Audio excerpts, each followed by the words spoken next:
Gue masih ingat teman-teman, kemarin pada saat nulis peluncuran motor ini, reaksi dari anak-anak pencinta Harley Davidson itu beragam. Ada yang suka, ada yang nggak suka, bahkan ada yang bilang ini tuh bukan Harley banget. Tapi it is what it is teman-teman. Motornya udah ada bareng kita sekarang dan ini masuk secara resmi lewat anak elang Harley Davidson. Dan kita akan bedah lebih banyak soal motor ini.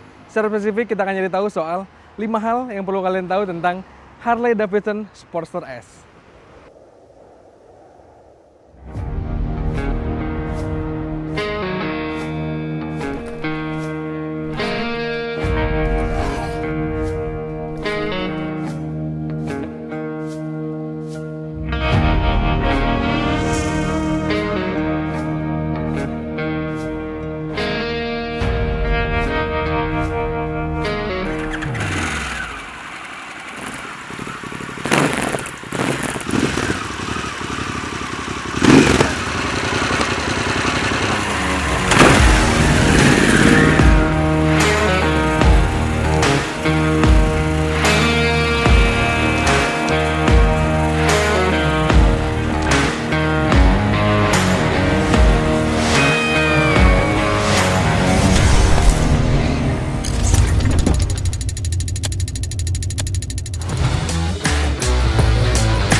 Pertama, Sportster S ini adalah lini yang paling terjangkau atau entry level dari Harley Davidson. Yes, dari dulu memang Sportster itu didesain untuk motor yang kayak gitu teman-teman. Motor yang terjangkau harganya, mesinnya juga nggak gede-gede amat dan juga asik untuk menjadi Harley pertama kita. Keren ya, dulu Sportster itu dari tahun 57 atau yang disebutnya XL teman-teman, gayanya klasik, tapi sekarang udah modern banget. Kalau kita mengutip dari Harley Davidson, katanya sih tahun dulu adalah warisan yang unggul di kelasnya dan saat ini Sportster datang lagi dengan wujud yang mau menaikkan standar di kelasnya. Keren. Anyway teman-teman, kalau kita lihat sekarang family tree-nya Harley Davidson itu jadi agak berubah sedikit nih. Kalau dulu family tree-nya itu mulai dari street, tapi street udah dipangkas. Jadi mulai dari Sportster yang paling murah, entry levelnya, lalu ke Softail, lalu ke Touring. Nah kalau sekarang jadinya berubah teman-teman. Yang paling dasar itu atau yang tipe entry levelnya adalah tipe yang sport, lalu ada tipe cruiser, lalu ada tipe touring. Nah, kalau di luar negeri sana, di Amerika sana, ada juga tipe yang Grand America Touring dan ada yang Adventure Touring. Tapi di sini belum ada. Dan Sportster S ini udah pasti masuk ke kelas yang sport tadi, tipe yang paling terjangkau.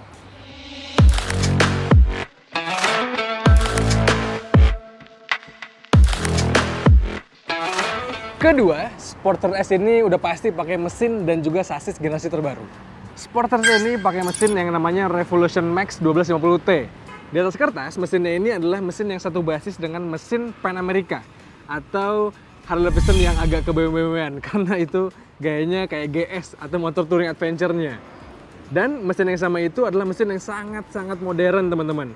Jadi kalian harus lupakan karakter mesin Harley yang lama yang suaranya klasik banget. Kalau ini udah lebih modern lah rasanya. Meski begitu, mesinnya ini masih berkonfigurasi V-twin teman-teman. Tapi sekarang udah nggak pakai push rod lagi, dia pakai rantai keteng teman-teman sekarang. Jadi dari crankcase ke camshaft-nya disalurkan pakai rantai keteng dan itu ngebuatnya jadi semakin modern. Apalagi ada juga VVT atau variable valve timing-nya. Jadi ya memang udah kerasa modern banget lah lagi-lagi. Di atas kertas, tenaganya ini diklaim sama Harley ada di angka 121 HP dan juga torsi 125 Nm. Wah itu gede banget teman-teman. Bisa dibilang 8 kali lipatnya NMAX lah tenaganya. Dan tenaganya ini masih disalurkan ke roda belakang pastinya dengan belt khasnya Harley Davidson ya. Sedangkan untuk pembuangan gasnya atau emisi gas buangnya lewat knalpot yang desainnya ala-ala motor tracker gitu ya. Cakep-cakep. Nah, kayak yang tadi gue bilang, Sportster S ini udah pakai sasis yang baru teman-teman. Bisa dilihat belakang swing armnya atau lengan ayunnya pakai model tubular gini nih. Modern ya kelihatannya ya. Sementara sasis depannya pastinya cuma tipis dan berporos pada mesinnya. Terus untuk urusan kaki juga kelihatannya gambot banget, kelihatan gede banget teman-teman. Peleknya belang teman-teman, di depan ring 17, di belakang ring 16, dibalut dengan ban yang dari Dunlop yang dikhususkan untuk Harley Davidson. Makanya di sini banyak logo-logoan Harley Davidson nih. Lalu untuk urusan suspensinya teman-teman, ini udah lagi nggak kayak Sportster yang lama. Kalau yang lama itu kan di depan masih pakai shock teleskopik kalau untuk yang ironnya. Sementara di belakang dia pakai shock model ganda kiri kanan. Nah, kalau Sporter S ini udah pakai shock depan upside down, gede banget diameter asnya, tapi jarak travelnya lumayan pendek. Dan untuk shock belakangnya dia pakai shock tunggal, teman-teman. Menariknya lagi, shocknya ini depan belakang bisa diatur-atur nih untuk rebound, kompresi ataupun preloadnya. Jadi bisa disesuaikan sama karakter pengendara kita.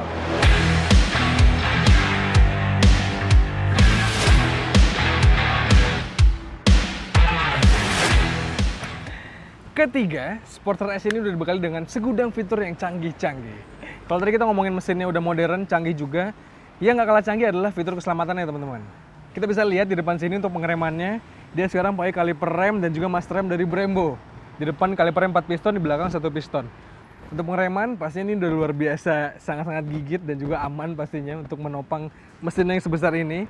Terus juga dilengkapi dengan ABS dan ada juga cornering ABS-nya. Terus juga yang menarik ada traction control-nya. Jadi kalau untuk pemula rasanya nggak khawatir lah pakai motor ini. Lalu teman-teman, motor ini juga udah punya riding mode atau mode berkendara. Ada yang rain, ada yang road, ada yang sport dan juga custom. Bisa diganti pakai tombol di sini nih.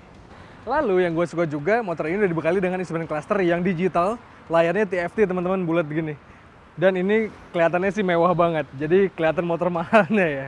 Selain itu motor ini juga instrumen clusternya informatif banget, banyak yang bisa ditambahkan di sini dan juga bisa dihubungkan ke smartphone nih lewat Bluetooth. Jadi kita bisa lihat GPS atau navigasi dan juga bisa ngatur multimedianya. Ada tombolnya juga di sebelah kanan sini nih. Dan tombol sebelah kirinya kelihatan nih, ada cruise control teman-teman. Jadi kalau kita capek-capek touring, nggak mau ngegas gitu ya, tinggal atur aja cruise controlnya. Dan yang gue suka teman-teman, di sini lampu utamanya dan lampu belakangnya bahkan udah pakai lampu yang LED. Bentuknya keren gini. Lampu sennya pun dikasih LED. Jadi lagi-lagi motor ini modern banget. Lalu motor ini menarik juga udah pakai kunci yang keyless teman-teman. Kunci yang nggak pakai kunci sebenarnya. Nih. Tapi dibekali juga dengan anak kuncinya. Karena untuk membuka tangki sama untuk kunci stangnya masih pakai anak kunci.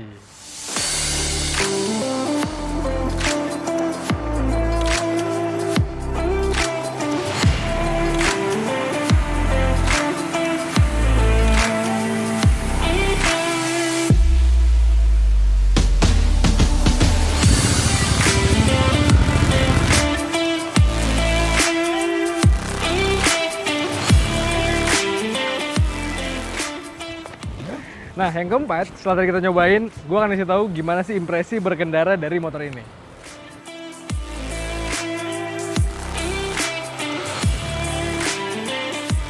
Sebelum gue ceritain gimana karakternya, kalian harus lihat dulu posisi berkendara gue nih. Mungkin tadi kalian udah lihat juga ya. Tapi kalau berhenti kurang lebih kayak gini teman-teman.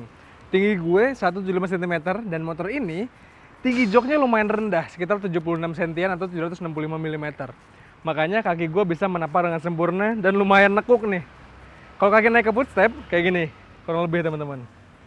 Posisi berkendaranya, ini sebutannya front control, atau posisi footstepnya di depan. Dan posisi stangnya pun ternyata cukup jauh jaraknya. Jadi tangan akan ngebuka lebar, dan posisi berkendara jadi agak lumayan nunduk gitu ke depan. Dan sebenarnya kalau gue pakai singkat ini cukup nyaman posisinya. Tapi kayaknya kalau touring agak jauh, motor ini lumayan agak bikin pegel bagian belakang sini nih.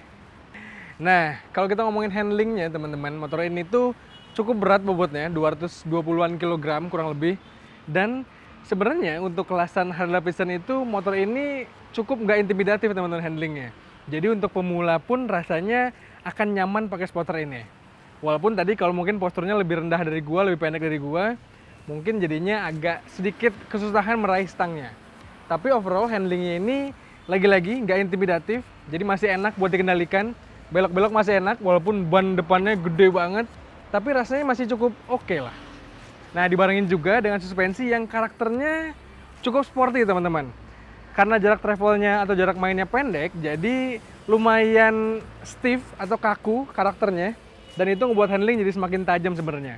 Kalau tadi gue sempet nyobain belok-belok gitu, motor ini rasanya lumayan nurut dan juga dengan suspensi kayak gitu karakternya enak lah buat dipakai di perkotaan.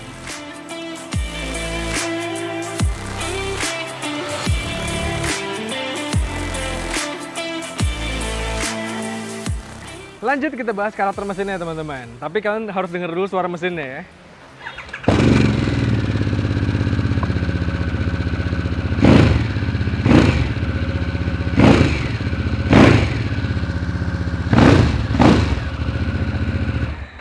Anyway teman-teman, ini knalpotnya masih standar, tapi udah di custom sedikit lah, dibobok gitu.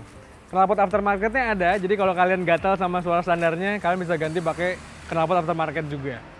Nah, dengan suara yang kayak gini, memang kesan Harley jadi agak sedikit berkurang. Tapi karakter mesinnya masih tetap buas teman-teman. Tenaganya buas. Tadi gue pakai di mode yang sport, apalagi buas banget. Apalagi kalau kita mainnya di putaran-putaran tinggi. Motor ini jadi akan makin galak lagi. Terus juga motor ini sekarang dibekali dengan pendingin cairan teman-teman, atau radiator. Dan ada extra fan juga di sebelah kiri. Jadi ngebuat motor ini jadi semakin nyaman rasanya dipakai harian, ataupun dipakai di jalanan padat, nggak bikin kaki kita jadi agak kepanasan gimana-gimana gitu. Kalau kalian pakai Harley, udah terbiasa pakai Harley yang lama, dengan adanya radiator di sini sih jadinya pasti motor ini jadi nyaman banget. Well teman-teman, impresi berkendaranya memang Sporter Race ini masih khas banget Moge Harley tepatnya, tapi lebih sporty kesannya. Mesinnya modern, mesinnya sporty, dan juga nyaman dipakainya. Handlingnya sangat-sangat tajam teman-teman, dan juga suspensinya sporty abis. Tapi motor ini masih mengusung konsep Sportster yang rasanya nggak intimidatif, pas buat pemula, mesinnya enak buat harian, dan juga harganya terjangkau.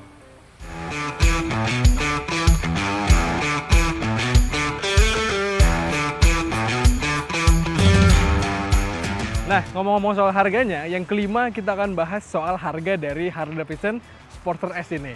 Motor ini dijual secara resmi oleh anak elang Harley Davidson dengan harga 600 jutaan teman-teman. Ada dua versi yang ditawarkan, ada yang Vivid Black, ada juga yang warna. Jadi harganya tergantung dengan yang kalian pilih. Dan harga segitu masih off the road, jadi kalian perlu bayar lagi pajaknya. Tenang aja, motor ini dijual secara resmi, jadi kalau ada program recall ataupun kalau ada warranty yang harus kalian lakukan, motor ini pasti bisa tinggal urus aja ke anak elang Harley Davidson.